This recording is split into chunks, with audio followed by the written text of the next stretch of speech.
uma inteligência artificial ela não poderia ser titular como autora daquele direito.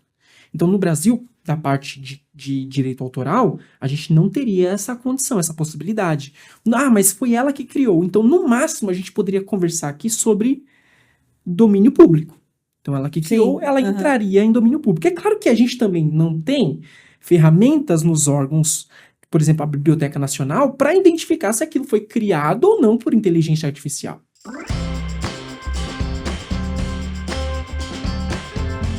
Olá, tudo bem? Aqui é a Elaine Maria da Marketing para Especialista. Você está no MKP Entrevista. E eu vou te fazer uma pergunta que eu tenho certeza que já passou pela sua cabeça. Quando você usa o ChatGPT para escrever um texto, de quem é o direito autoral? Ou para gerar uma imagem? Ou pode ser uma outra ferramenta similar ao ChatGPT? De quem é o direito autoral? Bom, para a gente entender um pouco isso, que é muito importante para você que é empreendedor, que usa as ferramentas, que vai usar, se ainda não usa, com toda certeza, a gente precisa entender um pouco isso, essa relação, o que está acontecendo, o que está se falando sobre essa questão, né? Que hoje a gente já fala muito de direito autoral, internet, as pessoas copiando, memes, se pode, se não pode, mas e uma ferramenta de inteligência artificial que vai usar suas referências para desenvolver o que você está pedindo? Como é que funciona isso? Então, para a gente entender um pouco isso, a gente está trazendo aqui o Dr. Elvis Matias, que ele é da PA Marcas e Patentes, que é a nossa parceirona nessa área. Então, a PA, ela trabalha aí com há mais de 30 anos fazendo registro de marca, e a gente fala que não é registro de marca, é proteger o legado, porque marca é legado, né? Então, você coloca a sua marca nas suas coisas, se você não protege, você pode perder a sua marca, você pode perder um trabalho de anos se você não protege a sua marca. Então, já sabe, se precisa registrar a marca, conte com a PA Marcas e Patentes. Então, seja muito bem-vindo, Dr. Elvis. Muito obrigado a todos pela recepção. Estou muito feliz de estar aqui. Muito bom. Assim, antes da gente falar especificamente sobre esse tema, conta um pouquinho da sua jornada, como que você conheceu a PA, para o pessoal entender, né, que você já faz algum tempo que você faz parte da equipe, né, e do seu interesse aí com inteligência artificial. Perfeito. Bom, eu estudei a faculdade de Direito, né, me formei recente, não tem muito tempo, e antes eu já estava no mundo jurídico envolvido, minha esposa é advogada, então sempre participei desse mundo jurídico, só que as frentes que eu atuava eram em outras, né. A PA ela entrou na minha vida há cerca de 2 anos, foi quando eu entrei na PA, foi por intermédio de um advogado amigo, eu acabei conhecendo a Rosana, os donos da PA, né, as pessoas que estão à frente aí há mais de 30 anos atuando, e, nesse meio tempo, eu já tinha estudado o assunto propriedade intelectual, não na faculdade, porque é um assunto, assim, muito nichado, específico, é muito difícil você ter uma faculdade de Direito que vai falar alguma coisa sobre propriedade intelectual. Eles têm, por exemplo, na minha faculdade eu tive uma aula, uma aula de propriedade intelectual, e eles falaram isso é o gênero, começaram a falar o que é espécie disso, marca, patente, direito autoral, acabou o assunto, é isso, gente, é isso e propriedade intelectual. E quando você começa a estudar o assunto, a se aprofundar, a participar desse mercado, você vê, isso aqui é um mundo, é gigantesco, existem pessoas que dedicam a vida inteira estudando esse assunto. Então não dá para você, numa aula, entender muita coisa. Mas eu me interessei muito, não pela aula da faculdade, mas anteriormente a isso eu já gostava da forma de trabalho. Eu sempre gostei dessa área empresarial, então eu queria trazer o direito para fazer uma conexão com os empresários. Então, propriedade intelectual foi o que mais me chamou a atenção. E a PA entrou na minha vida só para agregar, porque aí eu consegui tirar da teoria o que eu já tinha de conhecimento e começar a aplicar na prática. E aí, claro, a minha teoria na PA aumentou assim, gigantescamente, né? E a gente tem uma equipe sensacional, a advogada que é responsável pelo nosso setor, ela tem quase 30 anos, na verdade, de PA, ela entrou quase nos primórdios, ela tem mais de 20 anos de empresa, então a expertise, trabalhando só nesse assunto, né? A expertise da empresa é uma expertise, assim, sensacional. É isso, acho que a parte de propriedade intelectual mesmo, ela entrou na minha vida por essas afinidades mesmo que eu tinha com a parte empresarial, as possibilidades do mercado, como é gostoso estudar o assunto, e acho que é basicamente isso. Esqueci alguma pergunta? E como é que você começou a ir para essa área de inteligência artificial, né? Que isso, é claro, começou, legal. Mas aí você foi se entender melhor, estudar. Foi o tema da minha conclusão de curso. Uhum. Eu no início da faculdade a gente já estava pensando do que estudar, no que falar, e a gente nem tocava nesse assunto de inteligência artificial. Acho que foi o ChatGPT que ele foi o boom, né? Foi a cara para esse mundo, para as pessoas olharem e falar, opa, tem alguma coisa aqui interessante, eu preciso conhecer esse mundo novo que está sendo apresentado para mim. Então, eu comecei a me inteirar do assunto, foi pouco tempo depois que eu entrei na PA, né, que eu comecei a estudar, foi bem na época também do ChatGPT, que ele explodiu e isso surtiu muito interesse em mim. Uhum. Então, tem aí pelo menos 1 ano e meio que eu tô estudando o assunto, sempre tem coisa nova, então provavelmente esse podcast que a gente tá fazendo, quando as pessoas começarem a Já vai ter assistir, já coisa mudou nova, tudo. Entendi. E não é uma briga nacional, isso que é legal, é uma briga internacional, então todos os países estão fazendo, meu Deus, esse assunto é muito complicado, delicado, e todos os especialistas na área estão se desdobrando para saber como que vai ficar daqui para frente. De fato, a gente está passando por uma ruptura, né? A gente está vivendo uma revolução. A forma de produção, a forma de produzir conteúdos também, a forma de fazer trabalhos, as faculdades, tudo vai mudar. Com a inteligência artificial, a gente vai ter realmente uma mudança drástica na sociedade. O TCC, né? Antes aquela coisa do TCC, não pode copiar, mas e agora, né? Que você pode pegar as informações e você vai ter uma ferramenta para desenvolver, enfim, é uma discussão que tem muitos vieses, né? Muito, muito mesmo. Então, acho que antes da gente então falar de como que vai afetar, para quem não entende, explica um pouquinho o que é, assim, resumidamente, o que é marca, o que é direito autoral, assim, propriedade intelectual no geral, né? E propriedade industrial, né? Suas nuances. E aí a gente começa assim, como é que você está vendo que isso vai começar a ser afetado aí? Bom, propriedade intelectual, imagine que ele é o guarda-chuva, que ele protege direito autoral, e do outro lado, como você bem mencionou, propriedade industrial. E aí, embaixo de propriedade industrial, a gente tem marca, a gente tem patente, indicação geográfica e um monte de outras coisas, né? Marca e patente, talvez a gente pode focar nesse assunto, porque é o que mais as pessoas estão inteiradas, e talvez mais interesse do público, né? Mas a diferenciação, assim, não dá para confundir uma coisa com a outra. Apesar de que em alguns momentos elas parecem que ficam entrelaçadas, vamos começar do básico do básico. As nomenclaturas já mudam. Direito autoral, marca, patente. Uhum. São 3 coisas diferentes. A gente pensar, por exemplo, em titularidade, direito autoral. Quem é não o titular, mas o autor, seria uma pessoa física, uma pessoa que escreveu. E claro que os direitos de honorários sobre uma obra criada, um livro, por exemplo, seria de uma empresa, poderia fazer a concessão desses direitos aí. Se a gente pensar, por exemplo, numa patente, a gente também tem a mesma ideia. A gente tem um inventor, mas ele também poderia ceder aquela invenção dele para uma empresa, por exemplo, explorar. Quando a gente fala de marca, também poderia ter a mesma coisa. Então, até aqui, parece que tudo é a mesma coisa, né? Só que eu acho que a gente também teria um pouco de diferença em relação ao tempo de duração. Se a gente falar de uma marca, ela teria um tempo perpétuo desde que você continue fazendo a prorrogação do registro. Então, de 10 em 10 anos, a partir da concessão, você vai tendo aquele registro, você vai prorrogando até quanto durar a empresa, quanto durar a marca, e você quiser usar daquela mesma forma que foi criada inicialmente. Patente é 20 anos, né? A gente tem, por exemplo, direito autoral, que seria 70 anos depois da morte do autor. Então, tem essas diferenciações, mas o principal é o que é cada uma delas. Então, marca, a gente está falando de algo que distingue você do mercado. Uhum. Então, você tem uma empresa, você cria uma marca para um produto, por exemplo, ou para a sua própria empresa, e essa marca ela vai diferenciar você do seu concorrente. Então, a marca X, ela não pode ser igual à marca Y, elas têm que ser diferentes, porque quando eu, como consumidor, chego na frente de uma loja, ou me deparo com um produto, sei lá, em alguma gôndola no mercado, eu vou saber, opa, esse daqui é um produto da empresa tal, esse daqui é o produto da empresa tal. Então, não vou conseguir diferenciar, a marca tem esse viés, essa é a ideia.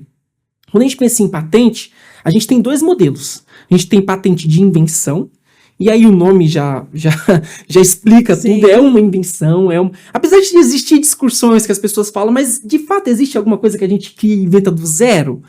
Talvez não, né? Talvez é debate para uma outra hora, porque a gente sempre... Eventualmente acontece uma disrupção, uma ideia assim, mas geralmente que é tipo um desdobramento de alguma outra É. coisa. Mas a ideia é o quê? Alguma coisa muito nova no mercado, que é um invento mesmo. Alguma coisa que, putz, por mais que você tenha pegado aquela, uma coisinha aqui, outra ali, mas você criou alguma coisa que ninguém nunca viu. Uma coisa muito nova. Imagine que não existia uma cadeira e você acabou de criar uma cadeira.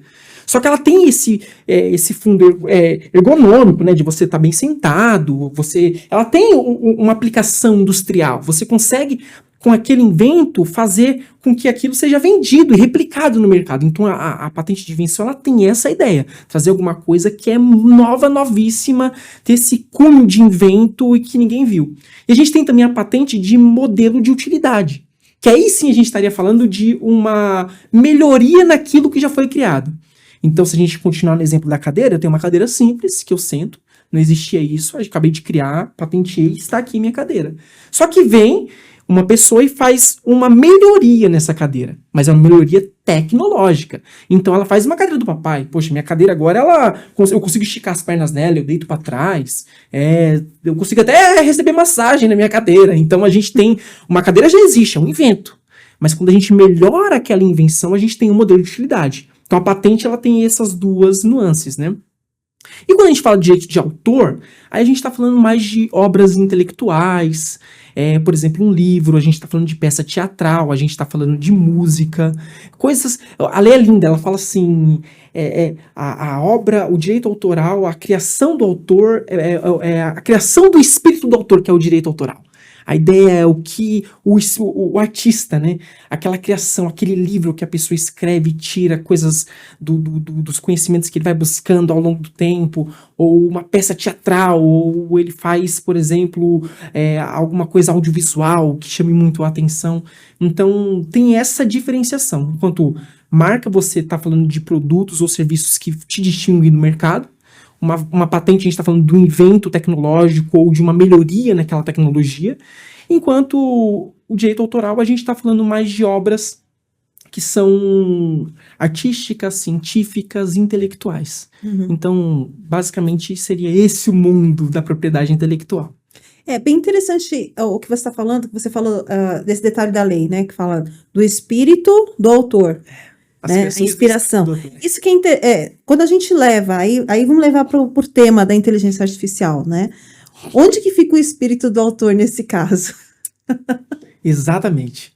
Quando a gente fala de inteligência artificial, é um assunto muito delicado. Até para a gente definir o que seria inteligência artificial, talvez seria até ruim eu querer trazer o que é, né? Porque talvez cada área de estudos falaria artificial significa isso, inteligência significa aquilo. E aí teria uma briga, teria que trazer um monte de profissionais aqui, cada um da sua área, para a gente discutir o assunto. Mas de fato, quando a gente fala de inteligência artificial, a priori, a gente imagina que é alguma coisa que precisa de um humano, uma pessoa consciente atrás, fazendo uma programaçãozinha, dando comandos para aquilo funcionar.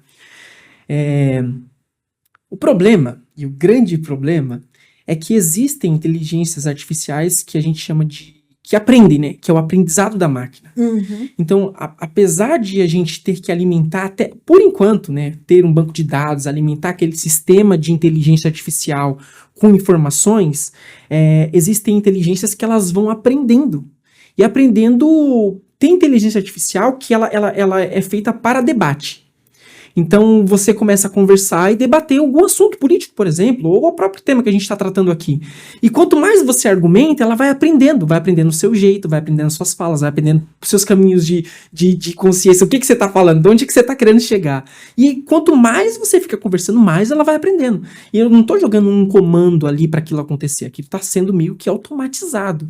Então, talvez, hoje não dá para falar assim, mas talvez a gente vai começar sim a falar do espírito da máquina, né? Eu acho que a título de curiosidade, o que me deixou mais chocado quando eu estava estudando com profundidade nesse assunto, foi a RoboSofia. Ela é um robô, né? Dotado de inteligência artificial. Eu vi, é impressionante. E o que assim, me deixou muito chocado é que ela ganhou cidadania na Arábia Saudita.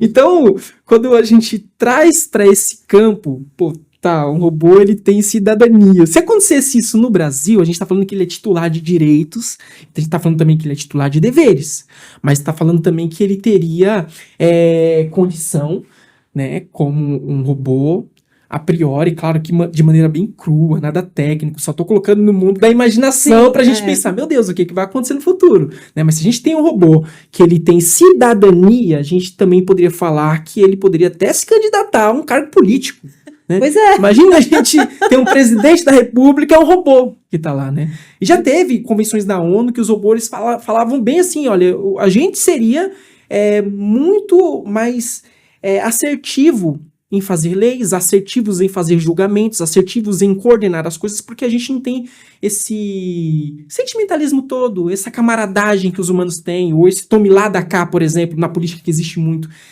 Não, a lei é assim que funciona, então é assim que vai ser. Não vai ter uma dupla interpretação, é assim que funciona, tá assim que tá escrito, assim que foi formulada, assim que vai ser julgado. Então, não fique assustado se no futuro a gente tiver juízes, presidentes, promotores, todo mundo robô aí governando o mundo. Isso é interessante esse assunto. Mas sabe que tem um livro bem interessante que traz, o livro chama-se O Vento Solar, é de Arthur C. Clarke, que ele fala exatamente isso, que ele tá na Terra e tal, e na Terra quem mandava era uma superconsciência artificial, e que tinha um representante, mas na verdade quem realmente organizava a coisa ali era esse computador. Inclusive, esse computador que ele que elegia o presidente. O computador que elegia. Ele analisava os perfis das pessoas, esse aqui é a pessoa mais qualificada para ser, e elegia a pessoa que ia ser o representante. Não tinha mais votação, quem elegia era a inteligência artificial. Você vê que é um assunto que parece... acho que até antes do ChatGPT a gente estaria falando de ficção científica, né? Hoje em dia você olha para o futuro e fala, meu, é um assunto muito preocupante, mas muito interessante também. Porque é o que eu disse, a gente está passando por uma ruptura, né? Eu gosto muito de comparar com a internet. A internet, ela existe há muito tempo, né? Há pouco tempo, na verdade, que ela foi disponibilizada para o público em geral. Então, a inteligência artificial, ela não é uma coisa que surgiu com o ChatGPT. Ela no final da Segunda Guerra Mundial ali, as pessoas já estavam estudando a máquina, já estavam... Se eu não me engano, a primeira que teve foi uma que era uma inteligência artificial que ela servia... São duas, né? Uma que era para matemática, era xadrez, para jogar xadrez, e ela acabou ganhando da época, do melhor campeão que tinha. Então o pessoal, caramba, meu, que coisa interessante. E também tinha uma que era de comunicação também, né? Que ela tentava se passar por texto mesmo, passar por um humano. Que hoje em dia é a coisa mais fácil do mundo, você vê pelo ChatGPT. Só que isso não era disponibilizado porque, tanto do caso da internet, quanto do caso do ChatGPT, por exemplo, e as outras que vêm a seguir, né, depois dele, precisava de técnica. A pessoa tinha que ser uma pessoa técnica, ela tinha que ter um conhecimento detalhado e específico para ter acesso àquilo.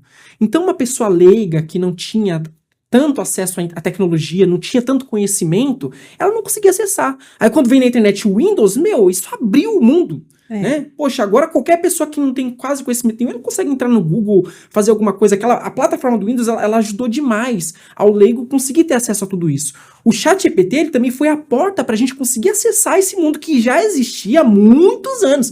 Nós estamos falando de uma coisa nova, uma coisa que já existia. Então agora o que aconteceu? A gente tem plataformas, mecanismos e meios para a gente conseguir acessar tudo isso e não sendo um expert no assunto. Eu não preciso saber de programação para acessar o ChatGPT. Preciso no máximo saber de escrever, saber português.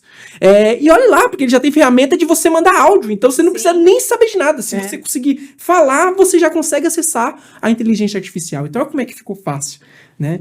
Meu, isso é sensacional. Mas acaba sendo uma loucura, assim, no sentido de como vão ser as coisas, né? Por exemplo, a gente estava falando um pouco da questão de criações, né? Então, hoje a gente tem inteligências artificiais, assim, a gente fala muito de ChatGPT porque ele foi, digamos, o que abriu a porteira, né? Mas, assim, tem inúmeras hoje que fazem de tudo, né? Então, você tem as que escrevem, você tem as que geram imagem, tem as que já estão gerando vídeo, até o próprio ChatGPT está testando o Sora, né? Como ferramenta para geração de vídeo. Tem os do Google, que era Bard, agora Gemini, e também está evoluindo, né? E aí, assim, eles não fazem só isso. Então, como você falou, programação. Hoje, às vezes, uma pessoa não precisa nem entender tanto de programação, né? Para resolver um problema, né? Você vai lá, consegue desenvolver algumas coisas em código sem saber fazer código, na verdade, né? E o Google está desenvolvendo uma ferramenta também que é assim, para ambiente de jogo, né? Eu não lembro o nome, mas você cria uma imagem sobre o jogo que você quer, você sobe aquela imagem no Google e o Google a ferramenta vai criar todo o ambiente de jogo para você com as regras básicas de jogo. Então, quer dizer, olha o salto que você está dando de programação. Antes você tinha que fazer um ambiente do zero. Agora você já vai começar com um ambiente semi-pronto para você customizar. E eu acho que é muito isso. A gente vai... ela está indo a passos bem largos, né? Mas como é que fica, por exemplo, esse exemplo que eu falei aqui? Vou criar um jogo. Eu vou lá, digamos, no Mind Journey, mando criar um universo X do jeito que eu quero, uma imagem que represente todo o universo que eu quero. Pego, subo isso na ferramenta do Google, ele me gera um ambiente. Eu tive a ideia do ambiente, mas assim, na prática eu não fiz nada. Só tive a ideia. Só deu um comando ali. Eu dei o comando para sair a imagem que eu queria, do jeito que eu queria, subi lá, ele gerou. Para mim também não programei, não fiz nada. Dali para frente, assim, eu só tive a ideia. Então, como é que é um caso desse? Assim, como é que hoje a gente pode encarar isso? Quem que é o dono disso? Acho que para piorar ainda a situação, dá para a gente dar alguns exemplos que aconteceram nos Estados Unidos, de obras que ganharam o campeonato. Eu não vou agora aqui, tô sem rascunho, então tá tudo de cabeça. Mas a gente teve obras artísticas mesmo, quadros que ganharam campeonatos das obras mais bem feitas, né? E foi inteligência artificial que fez. Teve uma em específico que ela foi vendida, se a gente for transformar em reais, a mais de R$1 milhão. Uma obra feita por uma inteligência artificial. Então é muito pertinente o que você está falando. Então tá, de quem que é isso? Se eu consigo gerar dinheiro, lucro, eu tenho condição de vender aquilo que eu estou criando, mas eu não estou criando nada, na verdade, eu estou dando comando ali, fazendo qualquer coisa, e o negócio bem pronto. Esse assunto é um assunto muito delicado e muito estudado. A nossa classe, não só de advogados, mas agentes da propriedade intelectual, eles estão se debruçando demais sobre o assunto. Mas não existe uma resposta. Se você trouxer pessoas da mesma área, eles vão provavelmente falar de ideias, teorias, o que é ventilado. Porque, por exemplo, vamos olhar para o direito brasileiro. As obras... direito autoral, propriedade intelectual, vamos nesse guarda-chuvinha aqui embaixo, direito autoral. Então a gente pensa em direito autoral, as criações, quem que seria o autor daquilo? Seria uma pessoa física. É assim que a lei dispõe. Então uma pessoa, ela tem que ser uma pessoa humana. Então, por mais que exista qualquer tipo de comando ou qualquer outra coisa, uma inteligência artificial ela não poderia ser titular como autora daquele direito. Então, no Brasil, da parte de direito autoral, a gente não teria essa condição, essa possibilidade. Mas foi ela que criou. Então, no máximo, a gente poderia conversar aqui sobre domínio público. Então, ela que criou, ela entraria em domínio público. É claro que a gente também não tem ferramentas nos órgãos, por exemplo, a Biblioteca Nacional, para identificar se aquilo foi criado ou não por inteligência artificial. Então, se eu crio hoje um texto no ChatGPT ou faço qualquer outra coisa, eles não vão ter o mecanismo para identificar se aquilo foi criado por IA ou não. Quem que deu entrada? Foi o Elvis? Então o Elvis é o titular, identificou que não tem plágio. Hoje existe até ferramenta para burlar tudo isso, né? Então, no Brasil, por exemplo, a gente olhar do ponto de vista do direito do autor, a gente não tem condição. E aí o debate fica, então o que a gente faz em relação a isso? A nossa lei tem que mudar. Talvez tenha, porque a gente está falando de 1995 e 1996, que a gente tem a LPI e a LDA, que é a Lei de Propriedade Industrial e Lei de Direito Autoral. Então, poxa, tá um pouco, para o mundo que nós estamos começando a viver hoje, ela tá já caduca. Ela tá ficando obsoleta e talvez eu cometa até uma revolta nessas pessoas, porque tem uma vertente que fala assim, não, a nossa lei, para proteger o direito do autor, ela não tá caduca nem obsoleta, ela serve. E da LPI para proteger marca, patente, ela também serve, ela tá muito bem feita, não precisa fazer tantas modificações. O que a gente precisa é de uma lei nova, Então, tem pessoas que entram por essa vertente. Uma vertente, a gente precisa atualizar as leis que a gente já tem para proteger tudo isso. Outra vertente vai falar, não, precisamos de leis novas. E a ideia é uma lei sui genere, que seria uma lei sem gênero. Então, não seria um nome de direito de autor, seria uma lei mesmo, uma lei de IA. Inclusive, eu vi, se eu não me engano, eu posso estar equivocado, o país... pode ser, eu acho que é a Alemanha ou a Itália, eu não vou lembrar o país agora, mas eles já estão fazendo um código civil, já tem projetos fazendo código civil para inteligência artificial. E o código civil é civil mesmo, a ideia da pessoa, né? Então ele acompanha desde o nascimento, por exemplo, no Código Civil brasileiro, desde o nascimento e ele encerra com a morte. Então tudo que acontece na vida da pessoa, abre empresa, não abre empresa, tá tudo colocado dentro do Código Civil, casa, não casa, tá tudo ali bonitinho, do nascimento à morte, é bem legal. E já estão fazendo isso para para IA. Já tem uns projetos fazendo um código civil para inteligência artificial. Só que eu talvez fico ainda, provavelmente, com essa ideia de uma nova lei. Uma proteção sui genere, né? Então, o que a gente criou com a IA vai ter uma proteção mais específica naquele campo. Então, talvez seria um caminho a ser discutido, né? Principalmente, obviamente, as pessoas que são da área, pessoas que têm competência e conhecimento técnico do assunto, e depois isso levado muito ao debate, que já está acontecendo, né? Principalmente os grandes escritórios de advocacia, que têm mais de 100 anos de mercado, eles estão se debruçando muito sobre esses assuntos. Eles mesmos, todos esses profissionais, sentar, conversar, bater e fazer projeto, e um dia... apresentar aí no Congresso e tentar criar realmente uma lei sobre esse assunto. Talvez seria um caminho bem viável. Porque é interessante quando a gente pensa pessoa física, né? Pra gente parece óbvio, mas vamos imaginar no caso da robô Sofia. Ela é física, né? Ela existe fisicamente, então... E aí, ela se qualifica como pessoa física? Ou uma pessoa artificial, que... né, tem personalidade, mas não tem corpo. Olha só, olha a coisa que a gente tem que discutir agora para entender isso, né? Que a gente pensa, por exemplo, em pessoa física, a gente teria que dar o viés mais característicos do Código Civil, né? A pessoa, ela já é resguardada os direitos quando ela está no ventre da mãe. É assim que dispõe a lei. Só que esses direitos, apesar de ser resguardados, eles começam a ser válidos com o nascimento com vida. Né? Então a ideia de pessoa física, não pense no mundo físico, né, de matéria, essa ideia. A ideia de pessoa física é uma pessoa que nasce, um ser humano mesmo que nasce de outro ser humano. Então não entraria na lei brasileira a ideia da robô Sofia sendo uma pessoa física.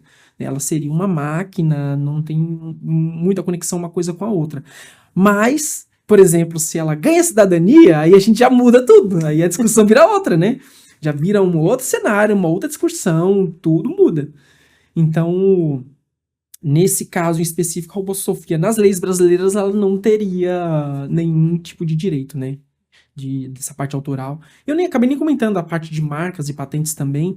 A gente tem a mesma ideia, né? A pessoa, marca, pessoa física ou pessoa jurídica pode ser titular de uma marca, por exemplo. E, obviamente, tanto pessoa física jurídica, ela pode conceder aquele uso. Então, não entraria, por exemplo, uma inteligência artificial também na lei, na LPI. E patente também a gente tem a mesma ideia. A gente tem um inventor, a gente tem também a pessoa que tem os direitos, né, sobre aquele invento que, por exemplo, eu trabalho numa empresa. Eu inventei alguma coisa. Quem tem os direitos de inventor sou eu. O direito moral do que foi criado é meu. Só quem tem direito de ganhar dinheiro em cima, aí é a empresa. Né? Então a gente tem também toda essa diferenciação quando a gente fala de patente. E eu não vejo brecha nenhuma hoje na lei brasileira para a gente conseguir encaixar uma inteligência artificial. Então, por mais que a gente mande um comando ali pro ChatGPT fazer alguma coisa pra gente, se a gente tentar registrar aquilo em nome do ChatGPT, vai ser indeferido. Se a gente tentar registrar aquilo em nosso nome, vai ser concedido. Então, hoje tá assim, a gente não tem essa tecnologia, essa norma pra gente seguir e falar assim, como que a gente vai identificar que aquilo foi criado por humano, não foi criado por humano, quem que vai ser o titular disso?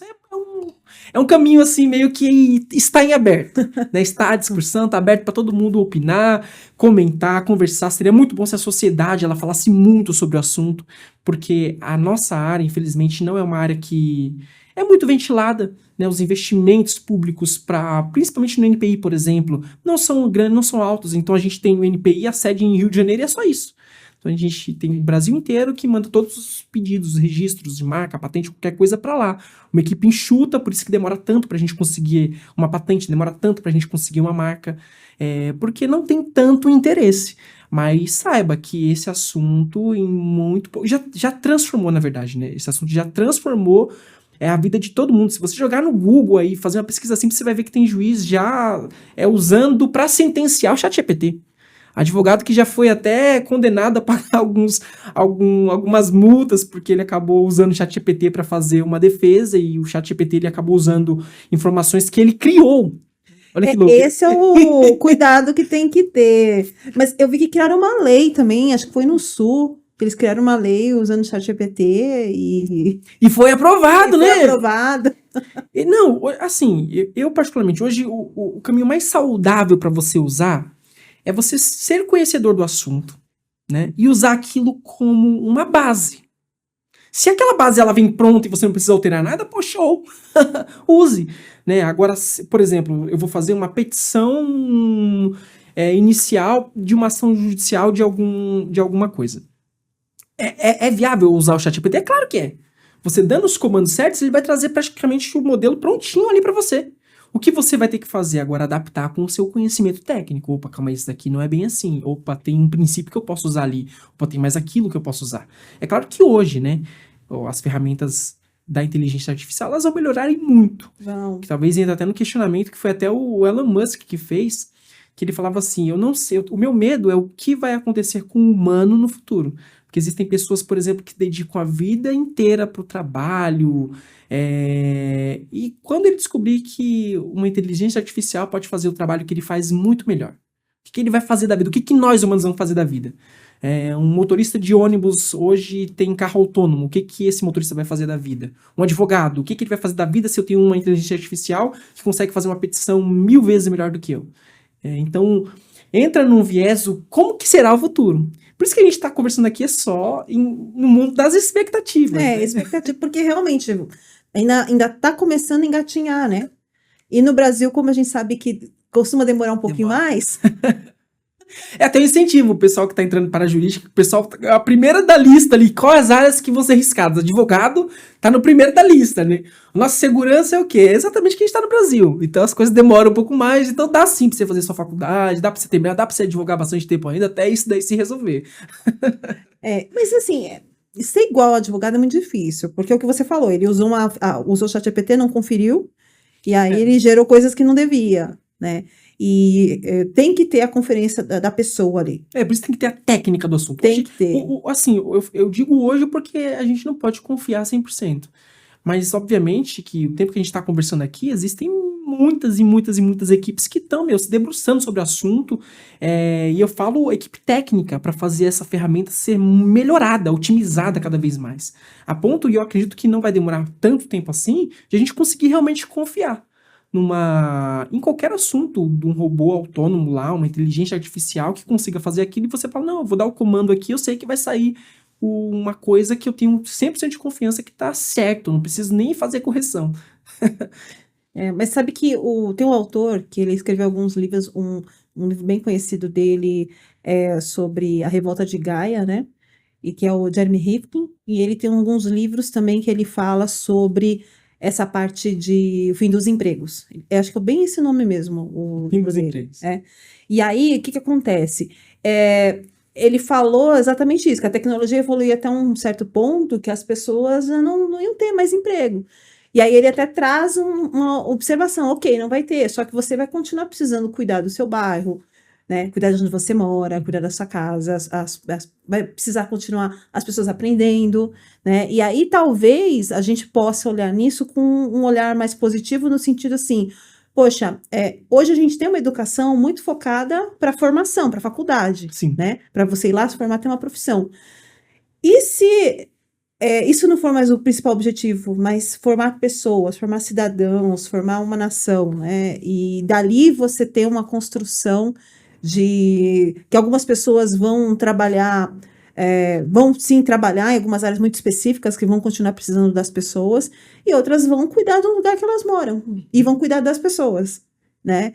Então, é bem interessante esse livro, porque esse livro ele traz um aspecto com uma visão mais positiva de como isso pode ser. Nossa, lindo isso, muito interessante, muito bacana. Principalmente se a gente pensar que a tecnologia, óbvio, ela vai mudar tudo. Isso é um caminho sem volta, não tem volta, esquece, vai acontecer.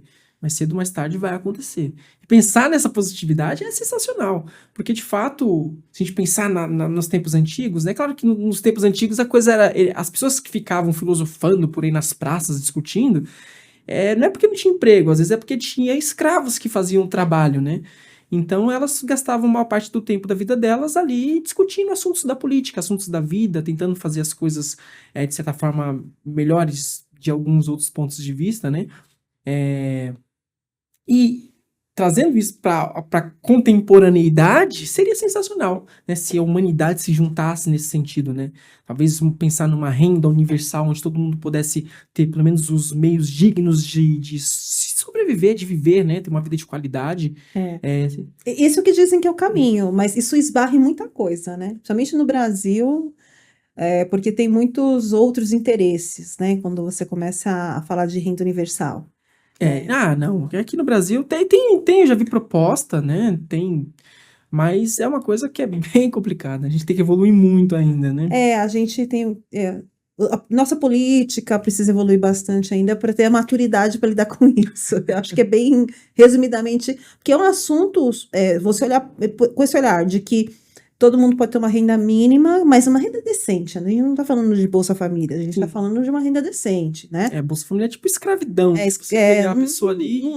Não refresca para a pessoa aquilo, não resolve. A gente está falando de uma renda mínima que dê uma qualidade de vida adequada para a pessoa, e dali, se a pessoa quer trabalhar, quer fazer, quer empreender e tal, ela vai ter opção de ter mais ali. Mais que todos tenham, porque faz todo sentido. Se eu começo a ter as máquinas fazendo o serviço pesado e tal, eu preciso dividir a riqueza.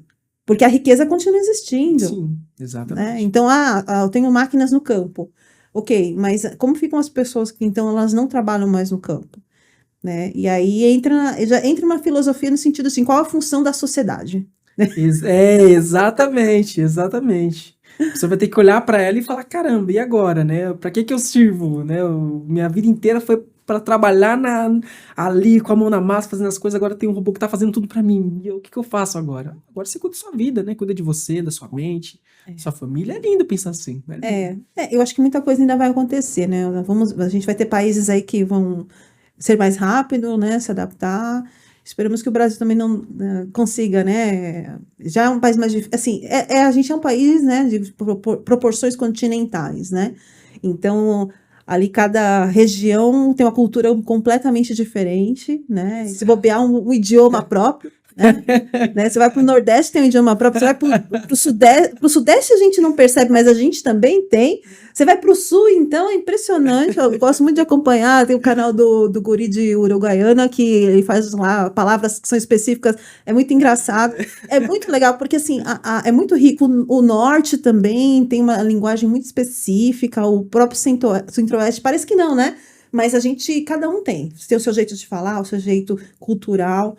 E aí, tem tudo isso, né, para ser visto, né? Como é que você distribui essa questão, né? Então, enfim, eu acho que o que não pode quem está começando, os jovens, tem que olhar para isso. Não, tem que aprender, tem que aproveitar assim, ó, você tá usando o celular aqui para ficar jogando, esquece, tem coisas mais úteis do que ficar jogando no celular, né? Muito mais úteis. Né? E aí tem que lembrar que se você não tá fazendo, seu coleguinha tá fazendo também, né? Não é só questão de competição, mas é o mercado também, né? Como você disse, eu acho que ainda tem muito mercado no Brasil, a gente tem muita oportunidade, mas a oportunidade está para aqueles que procuram, né? Exatamente. Ficar de braços cruzados não vai resolver nada. E para a juventude que tá assistindo, a juventude é o futuro. Esses assuntos que a gente está discutindo aqui na mesa, amanhã serão vocês, né? Vocês que vão estar discutindo esses assuntos que a gente está debatendo aqui na mesa. Então, a sociedade ela não pode parar. A gente tem que evoluir em todos os sentidos. E, bom, eu não lembro de nenhum momento da história humana que a gente poxa, começou a entrar num caminho de tecnologia, de evolução nesse sentido, que a gente voltou para trás. A gente sempre foi até onde deu, né? Então não vai acontecer. A tecnologia ela vai expandir, a tecnologia vai aumentar, a inteligência artificial vai começar a dominar muita coisa, e é um assunto que todo mundo tem que estar muito inteirado, tem que estar muito por dentro. As pessoas que não estão, se você soubesse, por exemplo, hoje, até o ChatGPT, se você usar de forma gratuita, né? Porque tem um pago que é um pouco mais avançado, você consegue otimizar tanto o seu trabalho. Muito. Você consegue fazer as coisas muito mais rápidas. E tem escritórios de advocacia que eles fazem isso. O que você estava comentando do Bart, né? Que agora foi substituído. Ele é sensacional, a ferramenta é sensacional para você se atualizar das informações do dia. Nossa, você pede um resumo de um assunto. É maravilhoso, porque assim, antes você tinha que ficar procurando. Ele te traz um resumo ali, é muito bom. Um comando que você dá, eu quero saber as informações do dia de hoje de inteligência artificial. Pô, 2 minutinhos você leu ali rapidinho o que ele passou para você, já tá inteirado do assunto que tá acontecendo hoje. Então, são coisas que em questões de minutos, você já consegue ter informação da sua área, você já consegue otimizar muito o seu tempo. Então, você já tem informação atualizada, você pega o ChatGPT para fazer um comando, um texto, outro, você ali, uma coisa que você faria em 3 dias, você faz ali em 3 horas. Então, as pessoas que não conhecem têm que começar a se inteirar desse assunto, têm que começar a conhecer esse mundo. Você vê que as nuances jurídicas, do ponto de vista jurídico, a gente tem muita insegurança ainda. Não tem lei específica, não tem um caminho bem claro, todos os especialistas da área, e cada um tem um posicionamento um pouco diferente do outro. Então tem essa segurança, mas pra gente que tá na ponta aqui usando esse negócio, trabalhando, colocando a mão na massa, serve muito, ajuda muito pra gente produzir cada vez mais. Não, é uma excelente ferramenta. Realmente tem que usar, porque é aquilo, né? Antigamente pediam Word Excel, né? Exato. Você sabe usar o ChatGPT? Tá, mas como é que você sabe usar? Como é que os comandos... Você sabe criar um GPT? Como é que é? As pessoas vão querer saber, né? Então, vai muito nessa linha. Tem que estar acompanhando, tem que estar atualizado, né? Demais. Esse assunto é o futuro, né, gente? Não tem muito pra onde correr, não. E assim, pra gente ir finalizando, eu acho que tem uma dúvida que é bem importante, assim, ok. Mas o exemplo de marca, né? Marca é um negócio que é muito comum. Hoje a gente vê o pessoal falando assim, entra em tal site que você vai gerar uma marca para você, vai gerar uma logo para você, né? A gente já falou isso algumas vezes, mas eu gosto sempre de reforçar essa diferença, que uma logo é uma coisa, a marca é outra, né? E por que é importante a gente proteger, né? Ok, você foi lá, até a inteligência artificial criou para você uma logo, né? E aí, você sai usando, né? E não protege, você pode ter um problema. E um problema muito sério, muito sério. Acho que aqui é legal esse ponto, porque a gente pode começar a pensar quando a propriedade intelectual, ela começa a se entrelaçar. Então a gente discutiu no começo que existe a propriedade intelectual, direito autoral, do outro lado marca e propriedade industrial, marca patente, e algumas outras coisas que a gente não vai comentar aqui hoje. Então, por exemplo, vamos pensar numa logo. Olha que interessante isso. A gente tem uma logo, a gente criou no ChatGPT, não. O ChatGPT tá fazendo imagem já? Eu acho que não ainda. Já gera? Tem o DALL-E que gera, mas ele não gera necessariamente uma logo. Mas tem algumas que já geram já fazem bem legal a logo, Então, por exemplo, você tem uma logo, e aí vamos pensar em finalidade. Eu vou usar aquela logo para quê? Aí eu quero distinguir ela porque ela vai ser uma logo para um produto. Então, a gente precisa pensar na parte de marcas. E a gente vai entrar por que você precisa proteger isso. Mas ela também é um desenho. Então, tem, de certa forma, um viés de direito autoral ali, né? Um desenho. Por exemplo, o Mickey, que entrou em domínio público recentemente agora. Os caras fizeram até um filme, eu não achei ainda não, um filme de terror. Eu vi. Ai, tão mau gosto, gente. É sobre isso, Essa é a proteção. É você falar, aquilo que eu criei não foi feita para isso. Você tá fazendo, está causando dano moral no que eu criei, porque a proteção, ela não é do ponto de vista autoral, tá? Ela não é pra obra, ela é pro autor.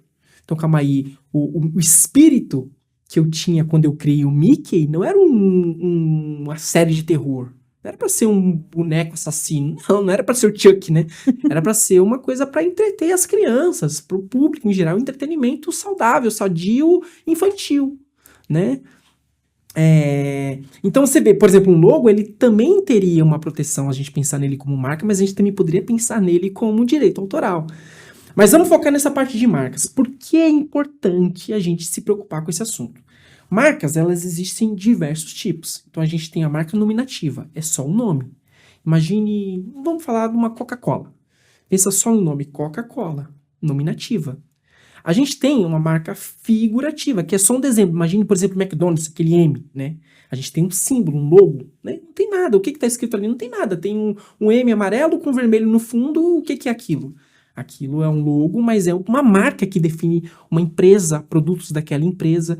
E a gente também teria as marcas mistas, que a gente pensa em nome, nominativa e logo.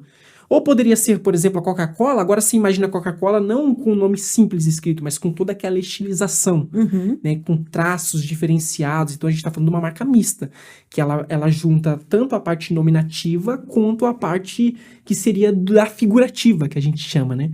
Então a figura com o nome a gente tem uma marca mista. Existem outras marcas. A gente tem a marca tridimensional, que é mais para a forma plástica de um produto. Imagine aquele Yakult, né? Então ele é registrado como marca tridimensional. São poucas que existem, mas isso aí é o que mais todo mundo conhece, né?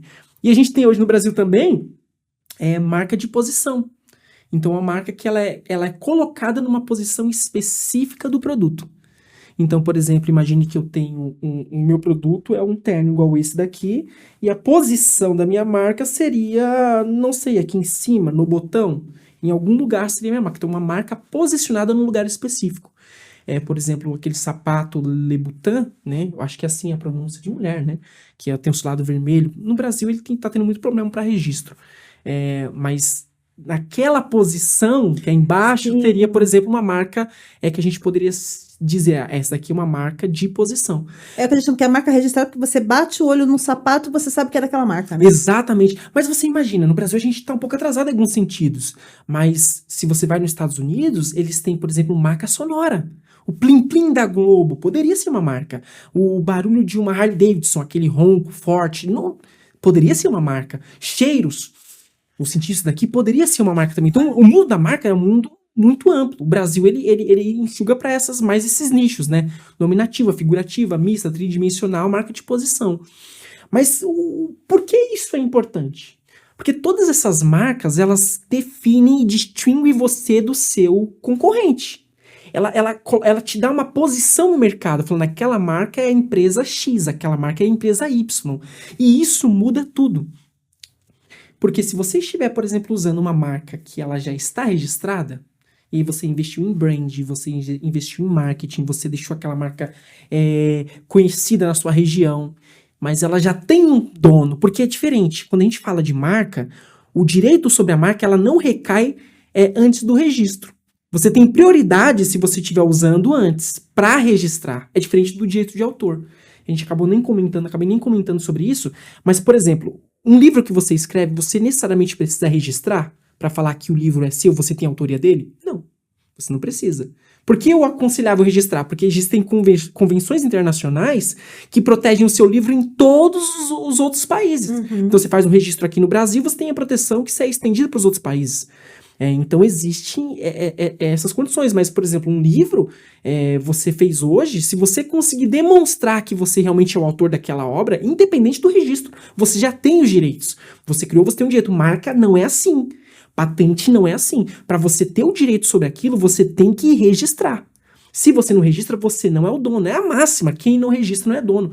Isso vale para marca, isso vale para uma casa. Né?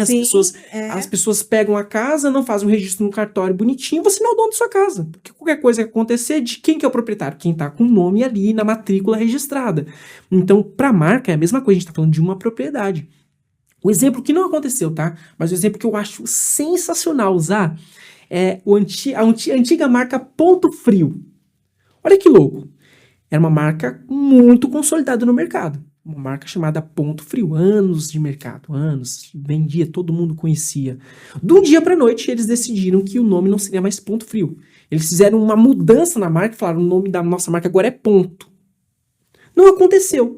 Mas esse exemplo é sensacional sobre o que acontece quando a pessoa não registra a marca dela. Imagine que o Ponto Frio, ele estava usando uma marca, Ponto Frio, mas ela já era de uma outra pessoa. Ele ia ter que fazer tudo isso. Ia ter que gastar muito dinheiro com mídia, com marketing. Ia ter que, fazer horrores para se colocar novamente no mercado para falar, não, minha marca agora é Ponto. Por quê? Porque o Ponto Frio já tinha dono. Isso acontece, gente, acontece muito mesmo. Aí é legal, a gente que tá na área, a gente sempre vê as pessoas falando assim, não, eu mudei minha marca porque agora... Porque tem que ter uma história, né? A gente não pode falar que mudou a marca porque eu tava usando indevidamente, né? Não, eu mudei minha marca porque eu queria trazer mais um viés da minha família, então o sobrenome de um tataravô, que era muito importante na área de vestuários, era um estilista famoso, então eu gostei de uma coisa que ele fez. A gente tem que tentar qualquer coisa ali pra falar que a gente mudou, não foi porque a gente tava plagiando a marca de alguém, não, é porque eu quis mudar mesmo pra fazer um marketing aqui, eu acho que ficou mais bonito assim. Sempre acontece Fazer isso. storytelling, né? Exatamente. Então, mas acontece, a marca, ela precisa ser protegida exatamente por causa disso. Porque, do ponto de vista da distintividade no mercado, ela é importantíssima. Por exemplo, as brigas que a gente tem hoje. iPhone, a gente tem uma empresa que já tinha registro aqui, era a Gradiente, do nome iPhone. Tem uma briga, que a Gradiente, eu acho que ela até tá meio que falida, né? Você não vê mais produto deles no mercado.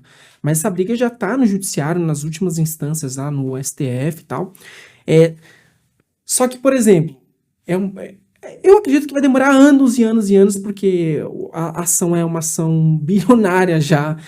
Se a Gradiente ela ganha o direito do iPhone, imagine a indenização que a Apple vai ter que pagar para eles. Caramba. É o suficiente para eles se erguerem no mercado Com e colocar como uma das maiores empresas do país desse ramo de tecnologia. Fácil, por causa do quê? De uma marca, um nome. Meta. Recentemente, ela foi proibida de ser usada no Brasil. Por quê? Porque já existe registro dessa marca, Meta. Agora, quanto será que o Zuckerberg vai ter que pagar, né, para o proprietário dessa marca para usar o nome? Vamos lá, agora o Zuckerberg vai ter que tirar muito dinheiro do bolso se ele quiser usar esse nome aqui no Brasil. Isso é meio que um erro, assim, de projeto, né? Vou trocar de marca. Ok, vamos primeiro ver como é que estão nos países aqui essa marca, se eu consigo registrar... né? Quando é uma empresa pequena, a gente até considera, porque assim, diferente de direito autoral, quando a gente fala de propriedade industrial, marca, patente, a gente precisa estender o registro. Então, eu quero proteger o meu produto aqui, a minha marca no Brasil. Você faz o registro no Brasil. Eu quero proteger em outro país. Você vai ter que fazer o registro em outro país. É claro que assim, existem algumas convenções que você protege, eu vou registrar aqui e protejo na União Europeia toda. Dá para fazer. Só que, em regra, para ficar mais simples de a gente entender, cada país que você vai vender o seu produto, você protege. Para um pequeno empresário, é muito difícil. Então, a gente vai focar o quê? Brasil, a proteção é territorial, ninguém no país inteiro vai poder usar a minha marca. Bacana. Só que uma empresa do tamanho do Facebook, poxa... Foi um erro de projeto, isso. É complicado. Eu não podia ter decidido, não, agora eu vou mudar para Batatinha, peraí, né? Eu consigo registrar em todos os países que eu estou... esse nome, porque assim, se não, vou ver outro nome, né, ou mantenho o nome que eu já tenho, mas isso foi um erro mesmo, um erro de projeto, assim, muito, foi aquela coisa intempestiva, né. Exatamente. Agora, o do Twitter é engraçado, que é X, né, nem se registra X, né. Esses vão ter um probleminha aqui no Brasil, eles conhecem nossas leis, não conhecem. Não, o Brasil não é para amadores, não. É por isso que é muito importante, assim, essa parte de registro, a gente consegue, por exemplo, qualquer empresário, empreendedor, pessoa que não é da área, ela consegue registrar, né? A importância de você contratar, por exemplo, uma empresa que trabalha com isso, por exemplo, uma PA da Vida que tem mais de 30 anos de mercado, é que a gente vai registrar do jeito certo o que você realmente faz, porque isso é um problema muito grande também. Às vezes você é uma empresa de vestuário e você acaba registrando como coisa que não tem nada a ver com o que de fato você faz. Então, qual a proteção que você tem disso? Porque é muito importante pensar que não é que marcas parecidas não podem estar no mesmo mercado, ou marcas que têm o mesmo nome. Por exemplo, Veja. A gente tem Veja Produtos de Limpeza, é uma empresa. Mas a gente também tem a revista Veja. Sim. Perceba, são marcas que são nominativas, o nome é o mesmo. Poxa, mas as duas, elas estão no mercado? Sim, só que você percebe que são mercados diferentes. Uma pessoa que está procurando produto de limpeza, não vai no jornal. Não faz sentido. Então, ela não tem colidência, não tem conflito. Então, pode existir. A gente tem também, por exemplo, aquela marca Continental. Meu Deus, essa marca Continental acho que existe para tudo, né? Você tem oficina, você tem parte tecnológica, tudo existe. Agora tem até na série do John Wick lá, que é o Hotel Continental. Você tem tudo Continental. Mas você vê que quando as marcas elas estão em segmentos diferentes, elas não têm conflito. Então pode existir uma marca idêntica à sua, só que para outra atividade. Se ela tiver pelo menos afinidade, aí não pode ser registrada. Por isso que é importante você ter uma assessoria nesse sentido, porque você consegue ter a produção de fato do que você faz. Sim. E aí, de fato... É essencial. Essa coisa de tentar registrar sozinho é bobagem, né? Você vai deixar de fazer o que precisa ser feito, porque não é um processo difícil, mas é um processo chato, que tem que estar acompanhando, não pode perder prazo, tem tudo isso. Então, você precisa ter uma empresa realmente que sabe, né? A gente registrou a nossa KPI, a gente já indicou para outros clientes, a gente conhece muitos parceiros que registrou, e assim, e a gente não tem problema, né? Você tem o serviço de vigilância que acompanha, Exatamente. né? Acompanha para ver se não tem ninguém querendo registrar uma marca parecida. E é super importante, porque é uma coisa que, gente, é tanta gente criando tanta coisa todo dia, né? Então, primeiro é proteger a marca, e depois é cuidar da marca. Exatamente. Porque é aquela máxima, né? O direito não acolhe a quem dorme. Ele não socorre a pessoa que está dormindo. Então, você registrou sua marca, tá? É suficiente? Não, você tem que ter uma vigilância, né?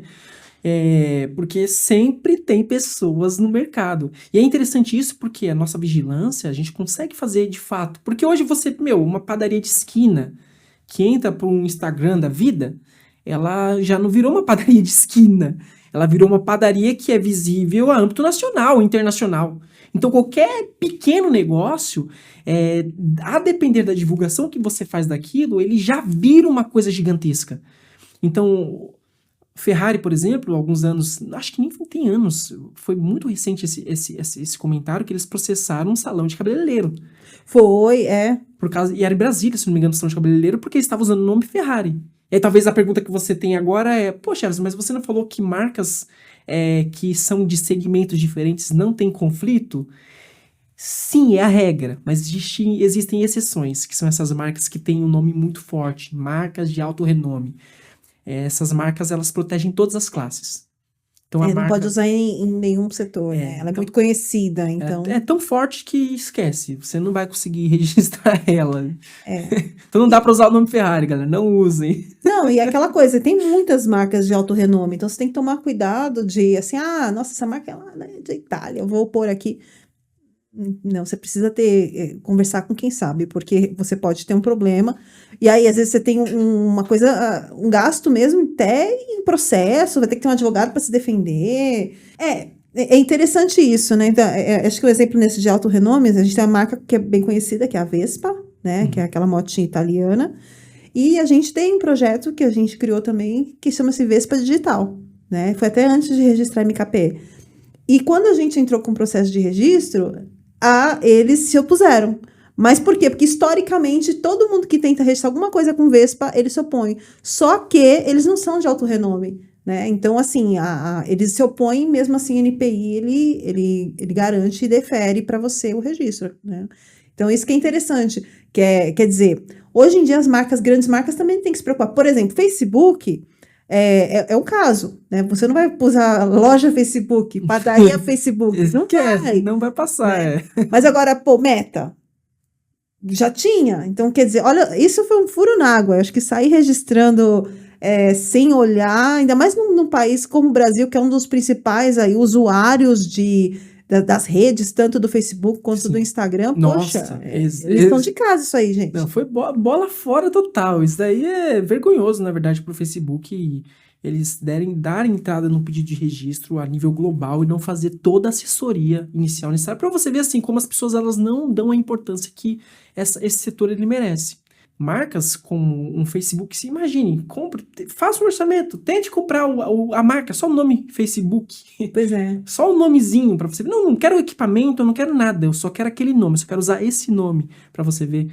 E é interessante que até a estratégia, por exemplo, você é um grande empresário que está nos assistindo e você quer comprar uma marca. Você pode até contratar uma empresa para assessorar essa venda, esse processo de venda. Porque se obviamente a pessoa, ela... E aí vai... É uma dica de milhões, hein? Para você economizar o dinheiro no seu bolso. Por exemplo, o Facebook, se ele tivesse contratado uma assessoria, a assessoria teria feito uma proposta, por exemplo, para o dono da Meta, que tem a marca registrada, num valor muito acessível. Não necessariamente os advogados, eles têm muita expertise nesse sentido, de falar quem que é o comprador. Exatamente. O comprador final, a pessoa vai descobrir quando ela... É o pulo do gato. Quando ela estiver ali assinando o documento, entendeu? Então ele poderia, se tivesse pelo menos uma pessoa na equipe com um pouquinho... Ou às vezes tem, às vezes a pessoa só não é ouvida, né? Mas se tivesse o poder de pelo menos pensar nesse sentido, não teria problema nenhum. Sim. O Facebook, ele tem condição de comprar praticamente qualquer marca, principalmente dessas pequenas aí, em todos os países. Tranquilamente, aí, e o dono, mas eu já uso, mas eu troco, não tem problema não. Agora provavelmente, não sei quais serão os próximos passos, mas se ele quiser comprar, ele tem dinheiro pra comprar. Vai pagar caro. Vai ficar muito. Aí a gente vai ver o valor de uma marca, né? Quanto que vale uma marca, a gente vai descobrir. Não, esse realmente é o caso para uma próxima entrevista, vamos falar dos próximos desenrolares aí. Mas é o que a gente fala muitas vezes, as pessoas mas não vou ver isso agora. Tá. O problema é assim, gente, quando a empresa começa a fazer sucesso, você começa... É claro que hoje a lei já olha essa questão de, poxa, você tá usando a marca antes, ou o cara registrou, teve má fé, tudo isso. Só que você vai ser acionado, você vai ter que contratar uma equipe, vai contratar um advogado para poder te defender e tal, e depois ainda você vai ter que registrar para garantir, né? Só que ainda tem a coisa da cabeça do técnico do NPI, né? Meu Deus, o NPI Tem a cabecinha lá que você não sabe o que tá dentro da cabecinha dele. Se ele vai conceder, não vai conceder. Porque ele pode falar assim, legal, eu entendo, mas por que você não protegeu antes? Né? Por que você não garantiu? Você comprou, fez Instagram, fez um monte de coisa, e não protegeu, eu vou dar pro outro. Exatamente. E aí? Aí pode preparar o bolso. Que aí a gente vai brigar na esfera administrativa, todas as instâncias, porque a gente prefere muito fazer isso.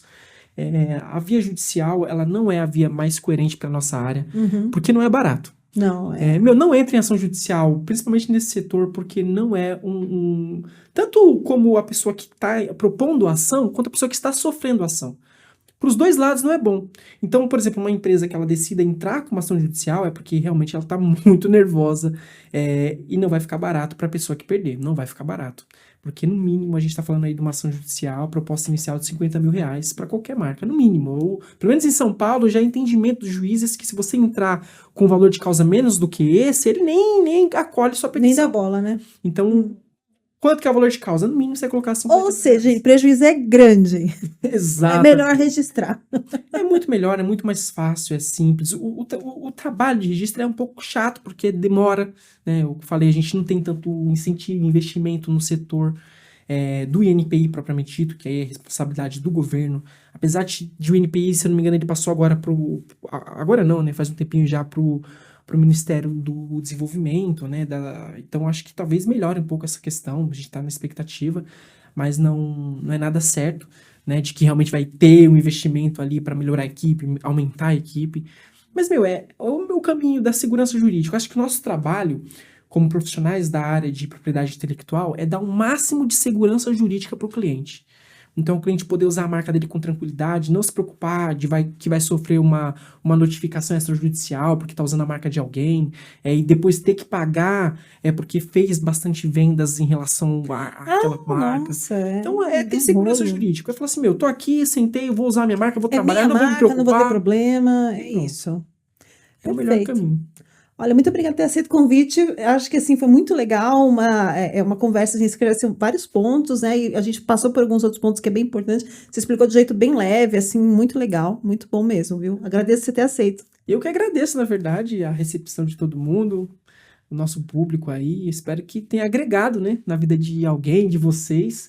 E eu estou aí, precisar de com novas conversas, estou totalmente à disposição, né? A PA, para as pessoas que estão ouvindo, também está à disposição, se precisar de assessoria, consultoria nesse sentido, precisar, poxa, aconteceu alguma coisa, eu preciso de alguém para proteger minha marca, minha patente, eu preciso, conta com a gente é uma equipe de mais de 30 anos de mercado, então a gente sabe do que a gente está falando, tem muita experiência nesse mercado e estamos aí à disposição de todo mundo que precisar registrar, proteger, defender, brigar pela marca, a gente está aí para tudo. Ah, maravilha, né? E só fala um pouquinho, quando as pessoas, onde encontra a PA? O site, Instagram? A gente já tem a nossa marca, PA Marcas, ela já jogou em qualquer lugar, em qualquer plataforma você já encontra a gente. Instagram, Facebook, o nosso site institucional também, pamarcas.com.br, você já consegue encontrar a gente ali. Então é só lembrar a PA, Produtores Associados Marcas e Patentes, é nossa empresa, esse assunto merece registro, hein, gente? Maravilha, muito obrigada, viu? Que isso, agradeço a todos vocês. Bom, e é isso, pessoal. Espero que vocês tenham gostado da conversa, né? Assuntos de marca, sempre é um assunto que eu gosto muito, marca, brand, esses assuntos eu adoro, inteligência artificial. E, assim, é muito aprendizado, né? É o que a gente sempre traz aqui todas as semanas, conhecimento para o empresário, né? De pessoas que estão ali trabalhando nas suas áreas, realmente que agrega. Então, a gente fala muito de marca porque é importante. Então, assim, se você não registrou, registra, procura a PA. Se você você quer registrar uma patente, uma invenção, a PA também faz isso. Ela cuida de toda essa parte de propriedade industrial, propriedade intelectual, tudo. Ela faz tudo. Super recomendo, o trabalho deles é super sério, eles têm uma equipe maravilhosa. Então, super indico mesmo, pessoal. Então é isso. Se você gosta desse tipo de conteúdo, já sabe, se inscreve no canal, curte, compartilha com quem precisa desse tipo de informação. E eu espero você no próximo. Até lá!